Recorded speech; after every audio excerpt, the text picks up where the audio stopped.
أعوذ بالله من الشيطان الرجيم. بسم الله الرحمن الرحيم. وإذ قلنا للملائكة اسجدوا لآدم فسجدوا إلا إبليس. اور جب ہم نے فرشتوں سے کہا کہ آدم کو سجدہ کرو سو ان سب نے سجدہ کیا مگر ابلیس نے نہ کیا. قال اسجد لمن خلقت طینا. کہا کہ کیا میں ایسے شخص کو سجدہ کروں جس کو آپ نے مٹی سے بنایا ہے. قال ارأیتک هذا الذی کرمت علی. کہنے لگا کہ اس شخص کو جو آپ نے مجھ پر فوقیت دی ہے تو بھلا بتلائیے.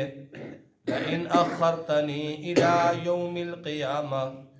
اگر آپ نے مجھ کو قیامت کے دن تک مہلت دے دی. لأحتنکن ذریتہ الا قلیلا. میں ضرور اس کی اولاد کو بہکا دوں گا مگر تھوڑے سے بچیں گے. قال اذهب فمن تبعك منهم. ارشاد ہوا جا جو شخص ان میں سے تیرے ساتھ ہو لے گا. فإن جہنم جزاؤکم جزاء موفورا. سو تم سب کی سزا جہنم ہے پوری سزا. واستفزز من استطاعت منهم بصوتک.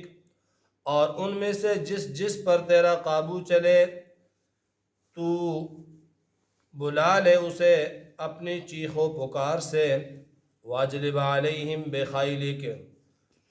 اور ان پر اپنے سوار. وراجلک. اور پیادے بلا لے. وشارکہم فی الاموال والاولاد. اور ان کے مال میں بھی ان کی اولاد میں بھی تو شریک ہو جا. وعدہم. اور ان سے وعدہ کر. وما یعدہم الشیطان الا غرورا. اور شیطان کے وعدے صرف اور صرف جھوٹ ہی ہیں. ان عبادی لیس لک علیہم سلطان. بے شک میرے خاص بندوں پر تیرا ذرا بھی قابو نہ چلے گا. وکفا بربک وکیلا. اور تیرا رب کافی ہے کارساز.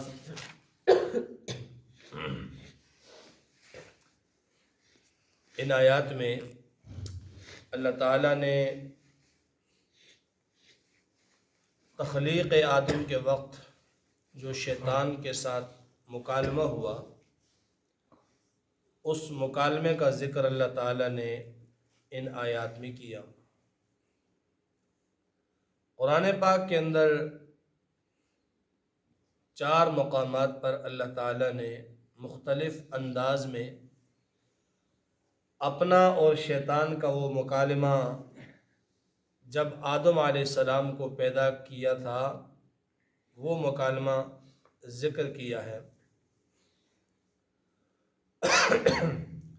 اور اللہ نے بار بار اس مکالمے کو ذکر کیوں کیا؟ پہلے سپارے میں اس کا ذکر ہے بڑی تفصیل کے ساتھ. وَإِذْ قُلْنَا لِلْمَلَائِكَةِ اسْجُدُوا لِآدَمَ فَسَجَدُوا. اور پھر اس کے بعد مختلف مقامات پر اللہ نے اس مکالمے کو ذکر کیا. تو اس سے یہ بات ذہن میں آتی ہے کہ انسان کی فطرت میں ہے کہ وہ کسی نے اس کے ساتھ اگر نیکی کی تو نسلوں تک وہ نیکی کو بھولتا نہیں ہے، یاد کرتا ہے. اور یہ بھی انسان کی فطرت میں ہے کہ اگر کسی نے اس کے ساتھ ظلم اور زیادتی کی ہے تو یہ اس کو بھی نہیں بھولتا ہے. بھلا حالات اس کے ساتھ درست ہو جائے اور صلح صفائی ہو جائے، لیکن ایک فطرتی مجبوری ہے کہ اپنے ساتھ کی ہوئی اس زیادتی کو وہ نہیں بھولتا ہے. اپنی اولاد کو بھی بتاتا ہے فلاں بندہ ایسا تھا اس نے یوں کیا تھا، اولاد کی اولاد کو بھی بتاتا ہے. تو یہاں اللہ تعالیٰ انسان کی فطرت کے مطابق انسان کو بار بار یاد دلا رہے ہیں کہ شیطان نے اللہ کے ساتھ دشمنی کیوں مولی، شیطان نے اللہ کے حکم کا انکار کیوں کیا.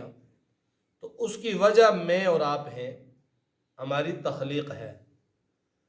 پہلے تو اس کائنات کو اللہ تعالیٰ نے بنایا تو سب سے پہلے یہاں فرشتوں کو پیدا کیا، فرشتوں کے بعد دوسری یہاں آباد ہونے والی مخلوق جنات کی ہے، اور یہ شیطان بھی جنات ہی کی نسل میں سے ہے۔ قرآن میں اللہ فرماتے ہیں کان من الجن ففسق عن امر ربی، شیطان جو ہے وہ جنوں میں سے ہے اور اس نے اپنے رب کا انکار کر دیا، رب کے حکم کا انکار کیا، رب کی نافرمانی کی، تو اللہ تعالیٰ نے اسے راندہ درگاہ کر دیا۔ تو پہلے فرشتے تھے یہاں، پھر جنات کی آبادی ہوئی، اور جنات کے بعد تیسرے نمبر پر جہاں جو مخلوق آباد ہوئی وہ انسان ہے۔ تو شیطان کی جو دشمنی شیطان نے اللہ سے پالی، شیطان نے جو اللہ کے حکم کا انکار کیا، اس کی وجہ تخلیق آدم تھی، اس کی وجہ میں اور آپ تھے کہ شیطان نے یہ گوارا نہیں کیا، شیطان نے یہ مناسب نہیں سمجھا کہ ہمارے ہوتے ہوئے کوئی اور مخلوق آ جائے، اور ایسی مخلوق آ جائے جسے ہم پر بھی شرافت، مقام، مرتبہ اور عظمت مل جائے۔ شیطان سے یہ برداشت نہیں ہوا کہ انسان کو عظمت مل جائے، انسان کو شرافت مل جائے، انسان کو مقام و مرتبہ مل جائے۔ فرشتوں کے ساتھ بھی مکالمہ ہوا تھا اللہ کا، وَإِذْ قُلْنَا لِلْمَلَائِكَةِ اسْجُدُوا لِآدَمَ، اللہ نے فرشتوں سے کہا کہ آدم علیہ السلام کو سجدہ کرو، تو فَسَجَدَ الْمَلَائِكَةُ كُلُّهُمْ أَجْمَعُونَ، سارے کے سارے فرشتوں نے بلا تاخیر آدم علیہ السلام کو سجدہ کیا، اللہ کے حکم کی تعمیل کی۔ اور انہوں نے بھی سوال تو اٹھایا تھا، لیکن ان کا سوال تکبر پر مبنی نہیں تھا، ان کا سوال اپنے انا پر مبنی نہیں تھا۔ ان کے سامنے جب اللہ نے ذکر کیا کہ آگ، مٹی، ہوا، پانی، یہ تین عناصر جمع کر کے اس سے میں انسان بنانا چاہتا ہوں، فرشتوں نے اپنی سوچ کے مطابق کہا کہ یہ تو تینوں متضاد چیزیں ہیں، آگ اور پانی یہ متضاد ہیں، ہوا اور مٹی متضاد ہیں، ہوا اڑا لے جاتی ہے مٹی کو، آگ کو پانی بجھا دیتا ہے۔ تو جب تین مختلف چیزیں کہیں اکٹھی ہو جائیں تو پھر تو بڑا معاملہ بنے گا۔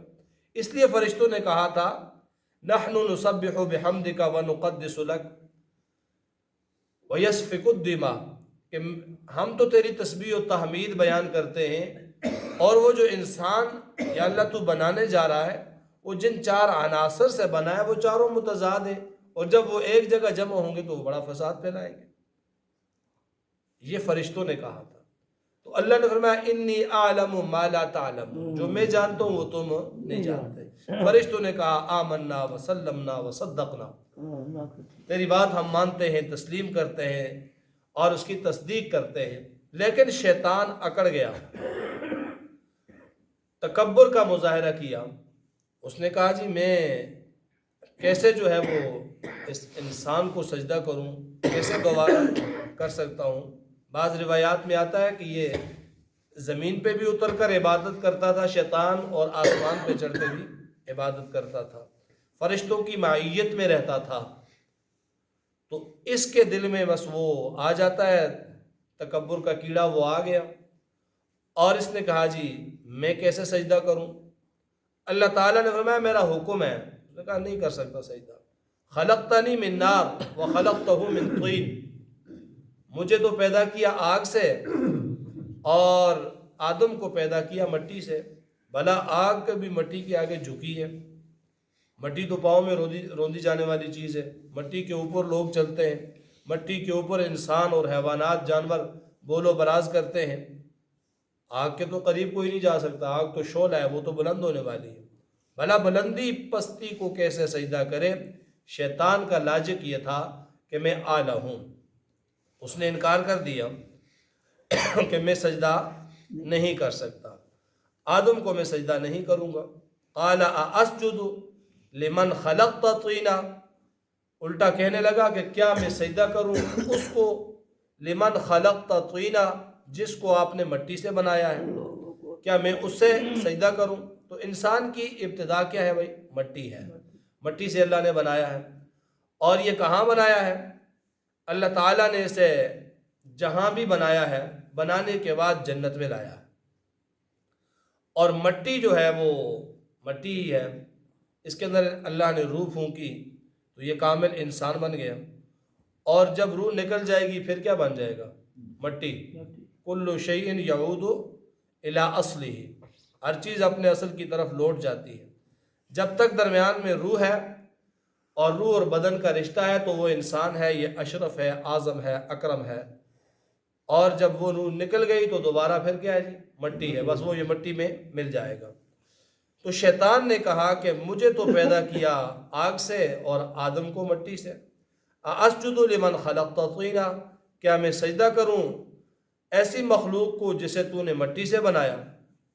قال ارأیتک ھذا الذی کرمت علی لئن اخرتنی الی یوم القیامہ، کہنے لگا اس شخص کو جو آپ نے مجھ پر فوقیت دی ہے، جو عظمت دی ہے، جو مرتبہ دیا ہے، تو اس کا تو میں علاج کروں گا۔ اللہ نے فرمایا وہ تفصیلی مکالمہ آگے بھی آئے گا، پیچھے بھی گزرا ہے۔ شیطان نے سجدہ نہ کیا تو اللہ نے کہا تو جنت سے نکل جا، تو مردود ہے، تو راندہ درگاہ ہے۔ وہ چلا گیا اور جاتے جاتے اس نے اللہ سے مکالمہ کیا کہ نکل تو رہا ہوں، ایک سوال ہے، سوال یہ ہے کہ مجھے مہلت دے دے قیامت تک کے لیے۔ تو اللہ نے فرمایا اللہ کے سامنے سوال ہو تو اللہ سوال رد نہیں کرتا۔ شیطان جیسے دشمن نے سوال کیا تو اللہ نے کہا مان لیا تیرا سوال، جا قیامت تک تو نہیں مرے گا۔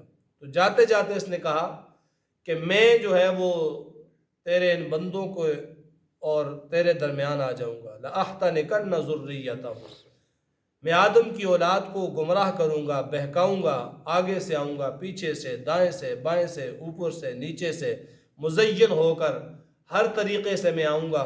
اور یہاں بھی اسی مکالمے کو اللہ نے ذکر کیا، قال ارأیتک ھذا الذی کرمت علی، کہنے لگا کہ اس شخص کو جو آپ نے مجھ پر فوقیت دی تو بھلا بتلائیے، لئن اخرتنی الی یوم القیامہ، اگر تو قیامت کے دن تک مجھے مہلت دے دے تو لأحتنکن ذریتہ، میں تیری اولاد کو گمراہ کروں گا، الا قلیلا، مگر تھوڑے سے بچیں گے۔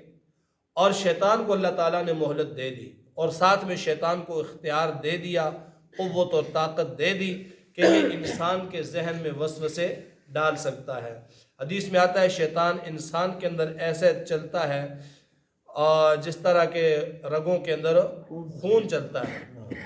تو اللہ تعالیٰ نے مہلت دے دی، کہا جا اب گمراہ کر، جس طرح تیرا دل چاہتا ہے، جو تیری کوشش ہے تو کرتا رہے۔ قال اذهب فمن تبعك منهم فإن جہنم جزاؤكم جزاء موفورا، جو تیرے پیچھے چلیں گے، جو تیری اتباع کریں گے، جو تیرا کہا مانیں گے تو تیرے ساتھ وہ بھی جہنم میں جائیں گے، ان کا ٹھکانہ بھی تیرے ساتھ جہنم ہے۔ وَاسْتَفْزِزْ مَنِ اسْتَطَعْتَ مِنْهُمْ بِصَوْتِكَ، اور اب جا تو کھینچ لے، قابو کر لے، سارے اپنے حربے استعمال کر لیں، بِصَوْتِكَ، اپنی آواز سے ان کو گمراہ کر لیں، چیخ و پکار سے انہیں اغوا کر لے، گمراہ کر لے، اور جو ہے وہ گانے بجانے سے، ہر غلط آواز سے، وَجْلِبْ عَلَيْهِمْ بِخَيْلِكَ وَرَجِلِكَ، اور لیا تو ان پر اپنے سوار بھی اور پیادے بھی۔ جنگ میں عموماً کیا ہوتا ہے، کچھ سوار ہوتے ہیں، کچھ پیادے ہوتے ہیں، تو اللہ نے فرمایا اپنے سوار بھی لیا، پیادے بھی لیا، یعنی جتنی تیری طاقت ہے، جتنی تیری کوشش ہے تو کر لے ان کو گمراہ کرنے کی۔ وَشَارِكْهُمْ فِي الْأَمْوَالِ، ان کے مالوں میں بھی شریک ہو جا۔ کس طرح مالوں میں شریک ہو جا؟ حرام پہ لگا دے، حرام کمائیں، حرام کھائیں۔ وَالْأَوْلَادِ، اولاد میں بھی تو شریک ہو جا۔ وَعِدْهُمْ، ان سے بڑے بڑے وعدے بھی کر، ان کو بڑے بڑے سبز باغ بھی دکھا دے، لیکن یاد رکھنا وَمَا يَعِدُهُمُ الشَّيْطَانُ إِلَّا غُرُورًا، شیطان کے سارے وعدے جھوٹے ہیں، دھوکے پر مبنی ہیں۔ اور فرمایا پھر سن لے شیطان، إِنَّ عِبَادِي لَيْسَ لَكَ عَلَيْهِمْ سُلْطَانٌ، تو جتنی بھی کوشش کر لے تو ان پر مسلط ہو جا، ان کے لیے دائیں بائیں اوپر نیچے ہر طرف سے آ جا، ان کی اولاد میں، ان کے مال میں شریک ہو جا، لیکن پھر بھی ان عبادی لیس لک علیہم سلطان، میرے جو مخلص بندے ہیں، میرے جو خاص بندے ہیں، ان پر تیرا غلبہ نہیں چلے گا۔ وَكَفَى بِرَبِّكَ وَكِيلًا، اور آپ کا رب کافی ہے کارساز۔